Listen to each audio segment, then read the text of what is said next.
La Belgique se relance, c'est le début de nos émissions spéciales sur cette thématique qui nous concerne tous.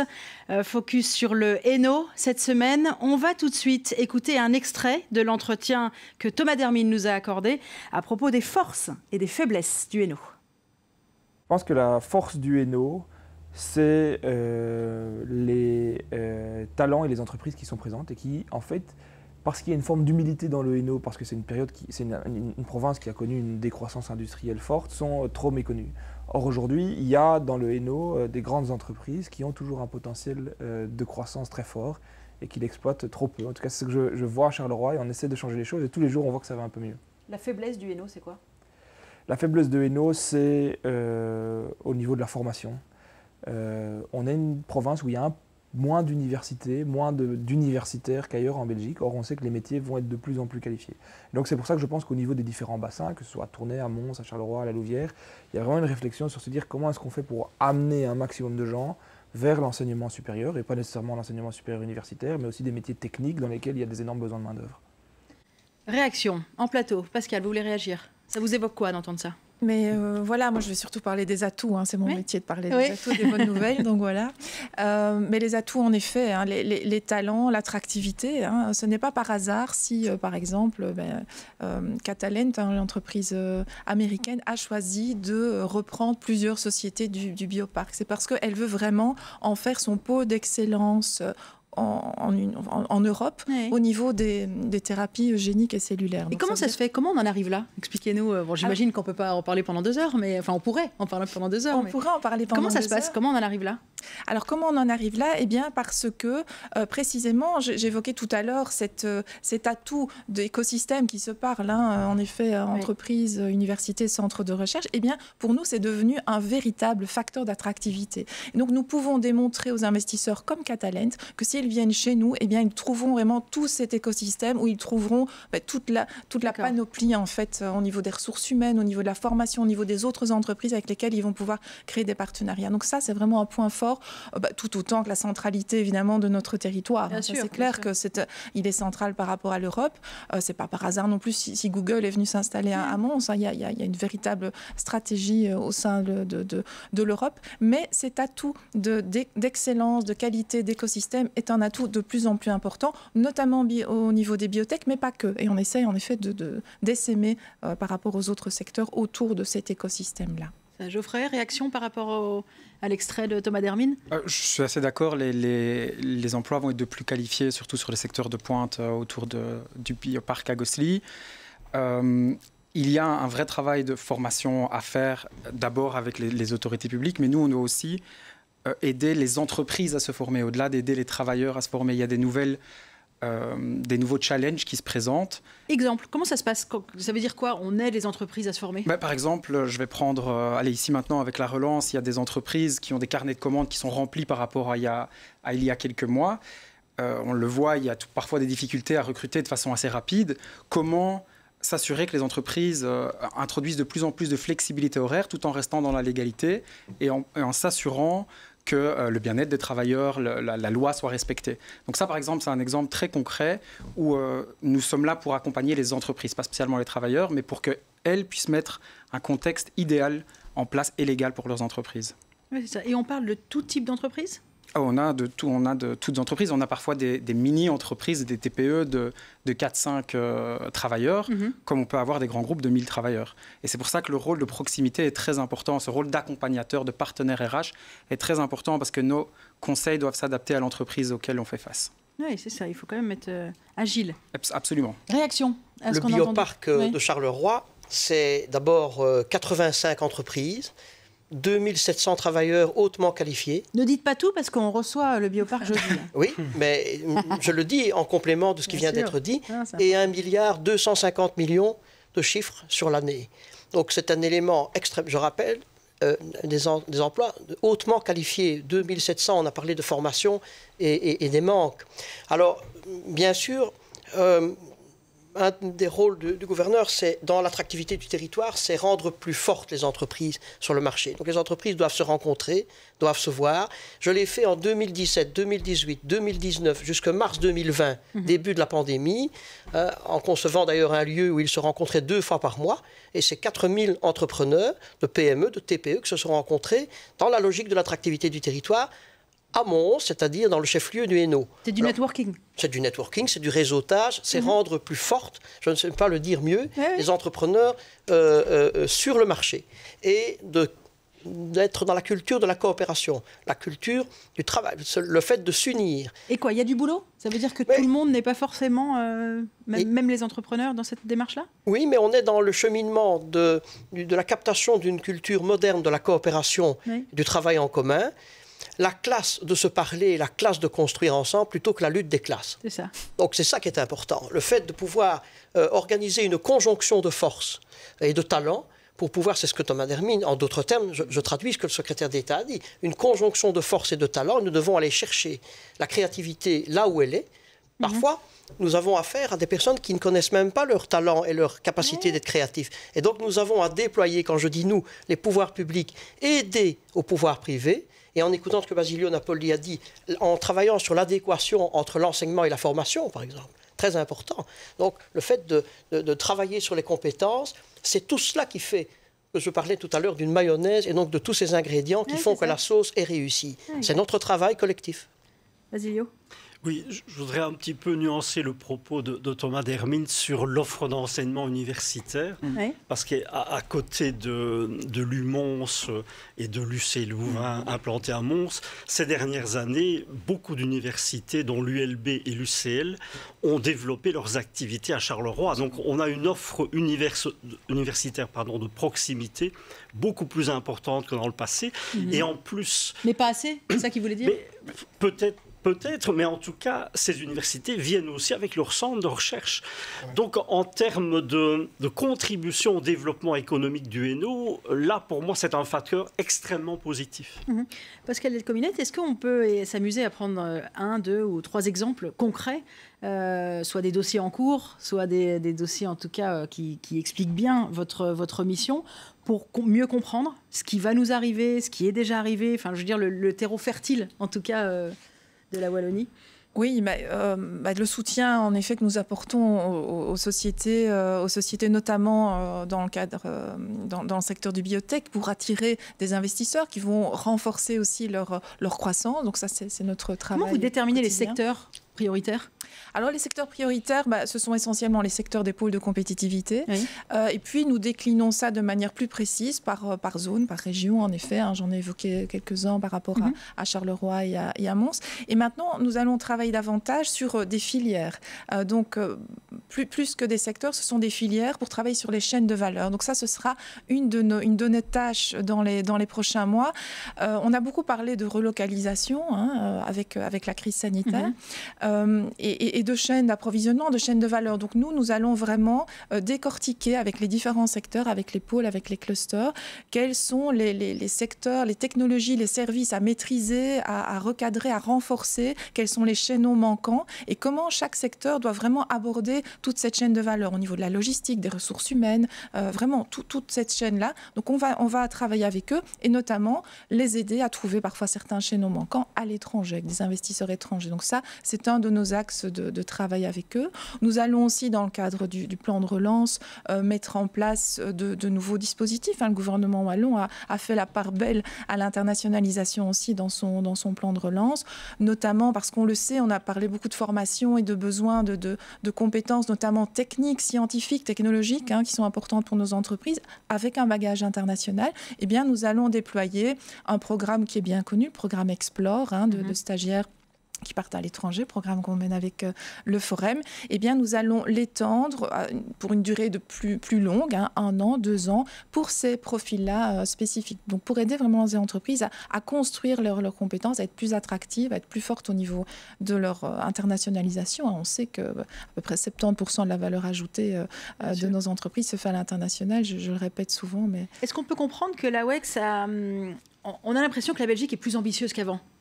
à cause ou grâce à ce qu'on vient de vivre, on a l'impression qu'on a envie de tourner une page et d'être plus ambitieux. C'est possible? C'est comme ça que vous le ressentez au niveau des ambitions de la WEX? Mais en tout cas, nous, on a toujours plaidé en effet pour être moins humble qu'on a l'habitude de l'être, parce qu'on est parfois un peu timide. Donc on essaye, nous, de forcer ça. C'est parfois un avantage. On nous voit juste du coup arriver de manière assez positive à l'étranger. Mais on doit forcer cette humilité. On doit oser dire que nous sommes ambitieux, que nous avons des secteurs d'excellence. Et je pense que de plus en plus, on le voit notamment sur la manière dont les entreprises abordent les marchés hors Union européenne. De plus en plus, ils traversent les frontières européennes, ce qui n'est pas évident pour des petites entreprises. Et elles se mesurent d'égal à égal avec eux. Elles ont compris qu'elles étaient dans des secteurs de niche, des secteurs d'excellence, où franchement, elles n'avaient pas à rougir du tout face à d'autres entreprises. Donc oui, on le ressent. Et je pense en effet que des périodes de crise comme celle-ci vont pousser à la collaboration, au resserrement, au réseautage. Au bon sens, finalement. Au bon sens, pour être encore plus fort à l'international. Tommy, est-ce que la crise, finalement, elle va permettre tout ça? Elle va accélérer les choses, sinon on serait peut-être encore en train de dormir comme il y a 2 ans? Elle est un révélateur des talents. Parce que mais c'est quand même triste, non? Quand on est poussé contre le mur, on est obligé de réagir. Donc il faut ça. Mais nous avons vécu 2 crises en même temps. N'oublions pas les inondations, les dizaines de milliers de familles, 100 000 familles ont été impactées, dont certaines très gravement et certaines personnes disparues dans la région liégeoise. Et puis 2 ans quasiment de Covid, où ce n'est pas encore terminé, et on voit ce que les secteurs de la culture, de l'événementiel, de l'ORECA et les entreprises, par effet parfois indirect, ont dû subir, sans parler des services publics.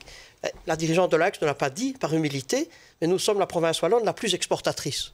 Voilà, je parle sous le contrôle de Pascal, mais il faut le dire, de Wallonie, bien entendu. Nous avons encore du chemin, et la raison pour laquelle nous travaillons très étroitement avec non seulement la diplomatie, mais la diplomatie économique, puisqu'elle dirige aussi nos attachés à l'extérieur. Nous préparons d'ailleurs très activement avec les services de Pascal Delcominette ce que nous allons mettre en avant à l'exposition universelle de Dubaï, où nous avons quand même le pavillon belge, donc nous avons notre Belgique, et puis nous avons les composantes de notre pays, nous en faisons partie, et nous avons, avec la WEX, préparé un travail important de présentation. Qu'est-ce qu'on va montrer là-bas? On va montrer tous nos talents, toute notre technologie, notre attractivité, qu'elle soit touristique, mais aussi en matière... Ce sera pour quand? Rappelez-moi la date de l'expo. Alors, ça commence en octobre, et la semaine wallonne, c'est début novembre. Bon. Vous avez vu, lui aussi, il parle de trop d'humilité vous concernant. C'est une maladie, en fait. Non, c'est parce que nous sommes là pour organiser la convergence. Et nous sommes là pour être complémentaires par rapport au fait que nous sommes conscients et certains que beaucoup de talents existent et beaucoup de capacités créatives. Et il faut aider à la déployer. Mais Tommy, on est d'accord que tout ça peut se passer en bonne intelligence, en fait. Même si tout ça a l'air tellement évident, et ça se passe maintenant parce que nous avons tous vécu une crise. C'est comme si ça avait quand même provoqué, aidé à accélérer ça, non? Mais on sort parfois... c'est très humain ça et très psychologique, c'est que parfois on se ressaisit par les événements. On sort de sa torpeur, je n'aime pas d'employer le mot, mais on doit se redéfinir à l'aune des circonstances que l'on vit. C'est ce qu'on appelle la résilience. Exactement. Et la sérendipité. Je vous rappelle que le plan de Thomas Dermine s'appelle le plan de reprise et de résilience. C'est pas pour rien. Il a dû lui-même remettre l'ouvrage sur le métier parce que les inondations n'étaient pas prévues. De même que le Covid, personne dans le monde entier n'avait pu l'anticiper. Donc vous voyez à quel point même une autorité fédérale et même européenne, et même sur le plan européen, on doit parfois remettre l'ouvrage sur le métier. Mais c'est la résilience. Geoffrey, cette résilience-là, elle vous habite certainement au quotidien auprès de vos clients. Qu'est-ce qui vous permet d'autant d'agilité face à des entreprises? Toutes n'ont pas souffert, d'abord. Tous vos clients n'ont certainement pas souffert. Mais qu'est-ce qui vous démarque, d'ailleurs, j'ai envie de dire, par rapport à la concurrence? Et qu'est-ce qui vous rend les plus compétitifs et les plus utiles face à vos clients? Je veux juste revenir sur le mot résilience d'abord. Je pense qu'on l'a vu dans la population, mais on l'a également vu au sein des entreprises. Il y a beaucoup d'entreprises qui n'étaient pas conscientes qu'elles étaient capables de résister à une crise comme celle-là et qui se sont refusées de renvoyer du personnel, par exemple. Ils ont fait front ensemble. Et je pense pas qu'elles soient plus ambitieuses maintenant, mais elles ont plus conscience de leur force et de cette résilience dont elles n'avaient peut-être pas spécialement conscience. Au niveau de la force d'SD Work, je la mettrais sur 2 aspects. La première, c'est la proximité. Je pense que surtout dans une région comme le Hainaut, il faut être proche des gens, il faut être proche des entreprises, il faut comprendre leurs problèmes, il faut comprendre leurs ambitions. Et l'autre, complètement à l'opposé, mais c'est le côté international. On est présent dans 14 pays, on est dans le monde entier, mais on a des entreprises dans 14 pays. On peut, si vous êtes une entreprise exportatrice en Wallonie, on peut vous aider aussi et faire un travail à côté de la WEX ou des autorités politiques pour que vous puissiez gérer votre entreprise depuis la Belgique tout en ayant des succursales partout en Europe. Donc ça, je pense que c'est vraiment un vrai point fort. Et de la même façon, on peut aider des entreprises internationales qui viennent s'installer en Belgique. On travaille parfois avec la WEX, mais avec FIT et avec Hub Brussels aussi, où quand une entreprise étrangère arrive, il faut comprendre que oui, elle est intéressée par le pays, mais après, il faut la mise en application. C'est un système légal différent, c'est un système culturel différent. Le package salarial a une place prépondérante en Belgique plutôt qu'à seulement miser sur le salaire. Ça, c'est vraiment ce rôle d'accompagnateur qu'on fait envers des entreprises étrangères qui viennent s'installer en Belgique, par exemple. On peut dire que vous êtes un vrai facilitateur face à C'est exactement ça, et c'est pour ça qu'on travaille avec des partenaires privés et des partenaires publics, en plus de travailler avec les entreprises. On fait aussi le rôle de facilitateur pour le gouvernement.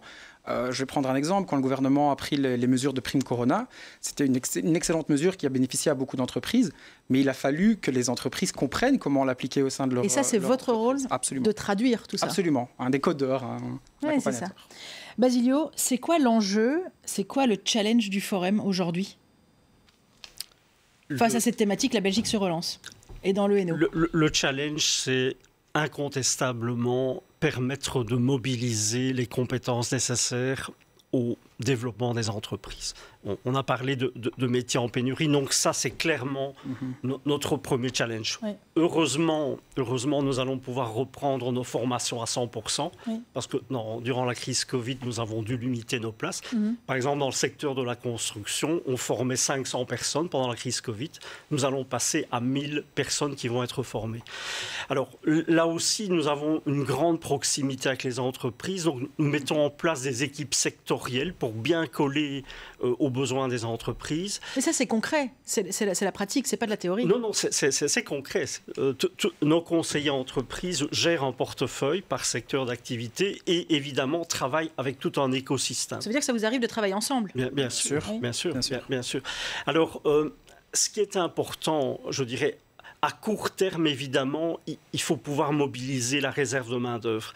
Et il faut pouvoir travailler avec les personnes, les mettre dans des situations réelles d'embauche. Et c'est pour ça que nous privilégions vraiment les job days, où il y a ce contact direct entre l'entreprise et le demandeur d'emploi.